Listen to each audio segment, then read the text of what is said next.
Hello viewers, আমার সামনে আছে আলমগীর হোসেন। ডব্লিউবিসিএস 2023-এর ডব্লিউবিসিএস এক্সিকিউটিভে 20তম স্থান অধিকার করেছে সে। মুর্শিদাবাদের বেলডাঙায় বাড়ি। তাকে নিয়ে দুটো ভিডিও অলরেডি করা আছে, তোমরা চাইলে দেখতে পারো। এই ভিডিওটা আলাদাভাবে করছি কারণ অপশনাল রিলেটেড একটা আমার সিরিজ করার প্ল্যান আছে। যতগুলো অপশনাল আছে সব অপশনালেই আমি একটা করে ভিডিও করব। তো এর আগে anthropology related optional anthropology related video আছে, করা আছে ইয়ামিন স্যার এবং আরিফ মন্ডল স্যারের। তো আজকে আমরা আলমগীর হোসেন স্যারের কাছে অপশনাল পলিটি রিলেটেড কিছু জানবো। তো অপশনাল হিসাবে পলিটি কিসের জন্য নিলে? আমার গ্র্যাজুয়েশন এবং মাস্টার ডিগ্রিতে পলিটিক্যাল সায়েন্স ছিল, যেহেতু নিজের সাবজেক্ট। আচ্ছা, সেহেতু আমি আর ভাবিনি আমার। কিন্তু অনেক সময় হয় আর কি, যে নিজের সাবজেক্ট হলেও যে এটা স্কোরিং না, এটা রিসোর্স ম্যাটেরিয়াল ঠিকঠাক নেই, তাই আমি এই বিষয়টা নিব না, অন্য বিষয়টা নিব, এরকম অনেক সময় দ্বিধাদ্বন্দ্ব চলে। তো তখন কি কোনো দ্বিধা এসেছিল? যে না, আমার দ্বিধা আসেনি।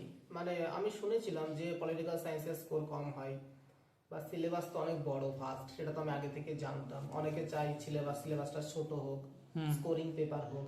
আমি সেসবগুলো ভাবিনি। আমি নতুন করে একটা সাবজেক্ট পড়তে চাইনি, যেহেতু আমি সাবজেক্টটা পড়েছি 5 বছর, সেহেতু নতুন কোনো সাবজেক্ট পড়বো, এটাতে নিয়ে এগোই। স্কোরিং এর কথা বললে, স্কোরিংটা কিন্তু আমরা প্রিপারেশনটা যখন নিই, মানে প্রথম যখন চুজ করি অপশনাল সাবজেক্টটা, তখন দেখা গেলো একটা সাবজেক্টে নাম্বার বেশি এসছে, তখন সেটা স্কোরিং হিসাবে নিচ্ছি। কিন্তু দেখা গেল আমি যখন প্রিপারেশন মেন্স দিচ্ছি, মানে 2 বছর প্রথমবারে পাচ্ছি না, দ্বিতীয়বারে যখন মেন্স দিচ্ছি বা তৃতীয়বারে মেন্স দিচ্ছি, তখন দেখা গেল অন্য একটা সাবজেক্ট স্কোরিং হয়ে গেছে। তাই আমার পরামর্শ রইবে যে স্কোরিং নিয়ে কোনো অপশনাল যেন চুজ না করা হয়, তাই না? একদমই তাই, কারণ এটা সময়ের সাথে সাথে ভ্যারি করে। আগে যেমন 2020 আগে ছিল অ্যানথ্রোপোলজি, এখন গত বছর 22-এ সোশ্যোলজি ভালো নাম্বার পেয়েছে, এবার এগ্রিকালচার সাইকোলজি নাম্বার পেয়েছে। এগ্রিকালচার সাইকোলজি প্রচুর নাম্বার এসেছে। সুতরাং এমনটা নয় যে একটা সাবজেক্টে কোনোদিনই নাম্বার উঠবে না। একদম। তো অপশনাল তাহলে তোমার নিজের যেহেতু সাবজেক্ট ছিল, তোমার রিসোর্স ম্যাটেরিয়ালের অভাব হয়নি। না, তো সেই হিসাবে কিন্তু আমাকে অনেকেই কন্টাক্ট করে, তারা বলে যে অপশনাল হিসাবে পলিটিটা কেমন হবে, রিসোর্স ম্যাটেরিয়াল কি হবে, কিভাবে পড়বো, তার জন্য এই ভিডিওর অবতারণা। তো তুমি বলো কি কি রিসোর্স ম্যাটেরিয়াল তুমি পড়েছো বা কি কি পড়া যেতে পারে? রিসোর্সের এখন অভাব নেই। বিষয়টা হচ্ছে প্রচুর নোটসপত্র পাওয়া যায় বিভিন্ন জায়গায়। আমিও নোটসপত্র নিয়েছিলাম, তার সাথে সাথে আমি প্রত্যেকটা পার্টের আলাদা আলাদা বইও পড়েছিলাম। আচ্ছা, এবারে আমার যেটা বক্তব্য বলা সেটা হচ্ছে, তুমি নোটস পড়ো, তুমি চেষ্টা করছো যে পলিটিক্যাল সায়েন্সের সবচেয়ে ভালো নোটসটা যাতে তুমি কালেক্ট করতে পারো। কিন্তু বিষয় হচ্ছে, তুমি যখন পরীক্ষাটা দিতে যাবে তখন দেখবে প্রত্যেকের হাতে সেই নোটসটাই আছে, সবাই সেই ভালো নোটসটাই পড়ে এসেছে। তাহলে নোটসটা তো সেম হয়ে গেল, পড়তে কোনো সমস্যা নেই। একদম পড়তে পারো, কিন্তু নিজস্বতা আনতে হবে লেখনের মধ্যে, যেন কপি না হয়ে যায় সেই নোটসটা, কিছু ইউনিক যেন হয়। সেই ইউনিকনেসটা তুমি কিভাবে এনেছো? ফ্লো চার্ট, ডায়াগ্রাম এগুলো কি করেছো কিছু, নাকি না ছক করেছো? আমি সেরকম ফ্লো চার্ট, ডায়াগ্রাম, ছক সেসব কিছুই করিনি। একদম সিম্পল যেরকম লেখা আর কি, ওই রকম পয়েন্ট পয়েন্ট করে আমি লিখতাম।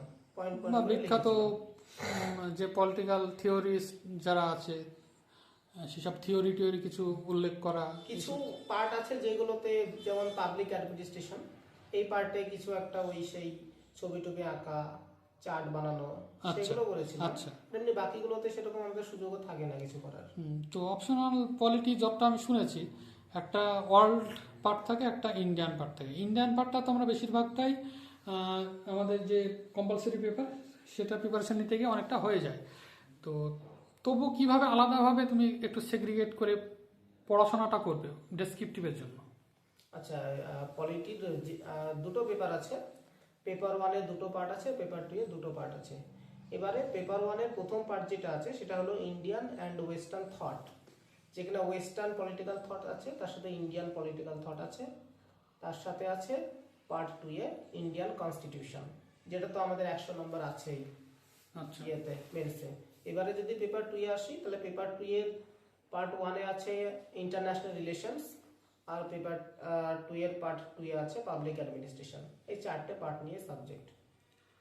আচ্ছা, তো অপশনালের ক্ষেত্রে যেটা হয় যে 4 ঘন্টার সেই টপিকটা পুরোটা নামিয়ে আসা, 3 ঘন্টা। 3 ঘন্টা টপিকটা পুরোটা নামিয়ে আসা, তো সেই একটা অনেকগুলো কোশ্চেন থাকে, তো এই সঠিক সময়ে আগে থেকে প্র্যাকটিস না থাকলে সেই একই ওই সময়টায় নামে আসা একটু চাপের হয়ে যায়।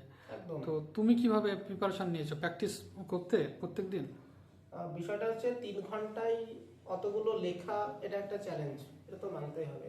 তবে পেপার 1-এর ক্ষেত্রে আমাদের সুবিধা ছিল, পেপার 1-এ ছোট প্রশ্ন থাকতো না, সবই বড় প্রশ্ন, 40 নম্বর 30 নম্বর এরকম বড় প্রশ্ন থাকতো।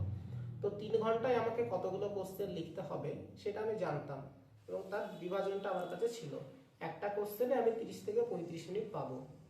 সেইভাবে নামিয়ে আনাটা অনেকটা সহজ তুলনামূলকভাবে। কিন্তু পেপার 2 এর ক্ষেত্রে আরো বেশি চ্যালেঞ্জিং, কারণ পেপার 2 এ কিছু 8 নম্বরের প্রশ্ন থাকে বা 10 নম্বরের থাকে, কোশ্চেন অনেকগুলো অ্যাটেম্প করতে হয়, আর কমপ্লিট করা 3 ঘন্টার মধ্যে, এটা একটা বিরাট চ্যালেঞ্জ। আর এগুলোর পরেও আরেকটা চ্যালেঞ্জ হচ্ছে যে এর আগে 3 বা 4টে দিন আমরা পরীক্ষা দিয়ে আসছি 6 ঘন্টা করে, আর শেষ দিন অপশনাল, সেখানে 6 ঘন্টা লিখতে হবে আমাকে। এটা একটা চ্যালেঞ্জ। এই চ্যালেঞ্জটা নেওয়ার জন্য আমার মনে হয় একটু ওইভাবেই ফার্স্ট হাফ 3 ঘন্টা, 9টা থেকে 12টা, 2 ঘন্টার ব্রেক, আবার 2টো থেকে 5টা, এইভাবে যদি লেখাটা হয় আগে থেকে, তাহলে মেন্টালি একটা প্রিপেয়ার্ড হওয়া যাবে যে ওখানে গিয়ে আমি অতক্ষণ ধরে বসে লিখতে পারবো। তাহলে মস্তিষ্কের যুদ্ধটা বেশি খেলতে হবে, তার জন্য বেশি প্রস্তুত থাকতে হবে। আর তুমি যেটা বললে যে পরপর 3 দিন পরীক্ষা হয়, তারপরে আবার একদিন গ্যাপ দিয়ে আবার পরীক্ষা, তো তো ঠিক সেইভাবে এই একদিনের গ্যাপে 200 200 400 মার্কের এই অপশনাল পেপারটা পুরোটা রিভিশন দেওয়া জন্য তুমি স্ট্র্যাটেজি নিয়েছিলে? ওই মাঝে যে একটা দিন থাকে, সেই দিনটা আমি খুব কাজে লাগাই। একটা দিন খুব উপযোগী। যদি আগে থেকে প্রিপারেশনটা ভালো থাকে, সিলেবাস শেষ হয়ে থাকে, তাহলে একদিনে কিন্তু পুরোটা রিভিশন দেওয়া যায়। আমি রিভিশনটা দিয়েছিলাম। কোনো শর্ট নোট কি তৈরি করে রাখতে, শর্ট করে লিখে রাখতে? না, আমার শর্ট নোট ছিল না। আমি শুরু করেছিলাম কিন্তু আমি কন্টিনিউ করতে পারিনি, কারণ অনেক ধৈর্যের ব্যাপার, অনেক সময় সাপেক্ষ। সুতরাং শর্ট নোট কিছু বানাইনি, আমার নোটস ছিল, সেইগুলো আমি তাড়াতাড়ির উপর রিভিশনটা সেখানে দিয়েছিলাম। আচ্ছা, তো আর কি তোমার পরামর্শ রইবে অপশনাল হিসেবে কোয়ালিটির যারা নিতে ইচ্ছুক? বা বিষয়টা হচ্ছে সাবজেক্টটাকে আগে বুঝতে হবে, সাবজেক্টটাকে ভালোবেসে পড়তে হবে, কারণ সাবজেক্টটার কিছু পার্ট বোরিং লাগতে পারে, বিশেষ করে ওয়েস্টার্ন থট, পাবলিক অ্যাডমিনিস্ট্রেশন, এই জিনিসগুলো বোরিং লাগতে পারে। ইন্ডিয়ান কনস্টিটিউশন, ইন্টারন্যাশনাল রিলেশনস তো দারুণ, সবাইকে ভালো লাগবে, কিন্তু বাকি দুটো বোরিং লাগতে পারে। ইন্টারন্যাশনাল রিলেশন তো আমরা পেপারেই পড়ি। হ্যাঁ হ্যাঁ, একদম একদম, ওই একদম কারেন্ট টপিক থেকে আসে এগুলো বেশি। তো বিষয় হচ্ছে সাবজেক্টটা ভালো করে বুঝে নিতে হবে, সাবজেক্টটা ভালো লাগছে কিনা সেটা দেখতে হবে। যদি ভালো লাগে তাহলে আমার মনে হয় নিলে আর ভালো হবে। তুমি অ্যাটেম্প্ট কত ছিল তোমার, আর কত এক্সপেক্ট তুমি করেছো? তোমার তো ভালো মার্ক, তোমার এমসিকিউ মার্কস তো 550 মতন বললে, 545। তো এত কম এমসিকিউ, কিন্তু ডেসক্রিপটিভে তোমার কম্পালসারিতে তাহলে খুব বেশি টেনেছো, বাংলা ইংরেজিতেও ভালো পেয়েছো, আর এই দিকেও তোমার ভালো এসেছে। তো কি হিসাবে কত মনে হচ্ছে তোমার? আমি তো 400 নম্বরই দিয়েছিলাম। 400? 400 লিখেছিলাম। আমার এক্সপেকটেশন ছিল মিনিমাম 225 পাবো, কিন্তু আচ্ছা, যেহেতু এক্সিকিউটিভে পেয়েছি, আমার মনে হয় 225 এর থেকে বেশি পেয়েছি, 240 বা 250 পেয়েছি আমি। খুব ভালো, খুব ভালো, অনেক অনেক শুভকামনা রইল। Thank you. Thank you. Thank you. আগামীর জন্য অনেক অনেক শুভকামনা। Thank you. আর সবাইকে থ্যাংক ইউ জানিয়ে ভিডিওটা শেষ করছি। এরপরে আমরা আবার অন্য কোনো সাবজেক্ট নিয়ে, অপশনাল নিয়ে আসবো। Thank you.